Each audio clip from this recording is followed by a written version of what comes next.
I'll never forget that night. Her small voice broke through the laughter at the dinner table. "Mommy, it hurts." Everyone froze. She tried to sit but winced, her little hands gripping the edge of the chair. They brushed it off, said she was being dramatic. But I saw it, the truth in her eyes, the fear. That was the first crack in the glass. I remember when I first met him. He was charm in human form, polished shoes, easy smile, the kind of man who looked at you like you were the only one in the room. I was young, naive, hungry for forever. He made promises in whispers and sealed them with touches that felt like devotion. I built a life on those promises, a house, a family. Our daughter was the brightest part of it. But I should have seen the shadows forming. It started with late nights, work meetings that never ended, the glow of his phone screen in the dark, turned away from me, the scent of perfume that wasn't mine, faint but sharp enough to cut. I told myself I was paranoid. But then came the lies, small, clumsy things that tripped over themselves. And then came her whisper at dinner. That was the moment the storm inside me went silent, because silence is where plans are born. I didn't scream. I didn't confront him. I studied him. Every pattern, every transaction, every careless message he thought he had deleted. The truth unfolded slowly, like rot beneath wallpaper. He wasn't just unfaithful, he was reckless. Bringing her into our home when I was gone, spending money meant for our daughter's future, leaving fingerprints of betrayal on every corner of my life. It should have broken me. Instead, it sharpened me. I became methodical. While he drowned in arrogance, I stayed steady. I documented everything: bank transfers, hotel receipts, whispered phone calls recorded when he thought he was clever. I met with a lawyer, quietly, strategically.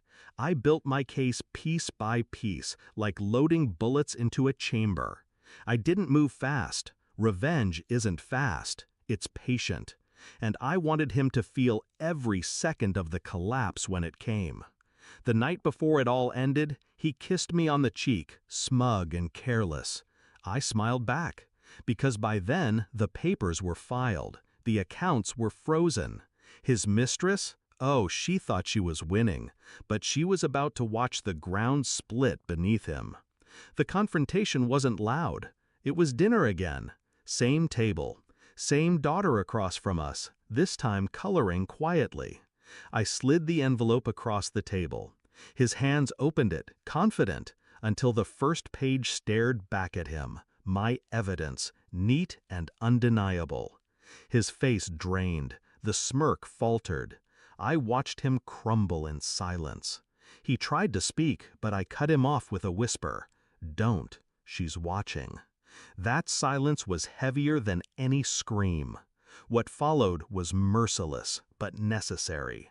The court heard every detail, his financial betrayals laid bare, his infidelity exposed with precision. He lost custody, half his wealth, and the woman he thought would stand beside him, she disappeared the second his pockets turned shallow. I didn't need to raise my voice. The truth did the work for me. Now, when my daughter looks at me, I see no fear, only safety, only trust. And him? He lives in the wreckage of his own choices. He sees me in every loss, every hollow space that used to be his comfort. I don't gloat. I don't need to, because revenge isn't about noise. It's about silence. It's about patience. It's about watching the person who betrayed you choke on the very lies they built their world upon. She whispered, "Mommy, it hurts." And I promised myself she'd never have to whisper that again. Now she doesn't. And him? He whispers nothing. I took his voice the day I let the truth speak louder than he ever could.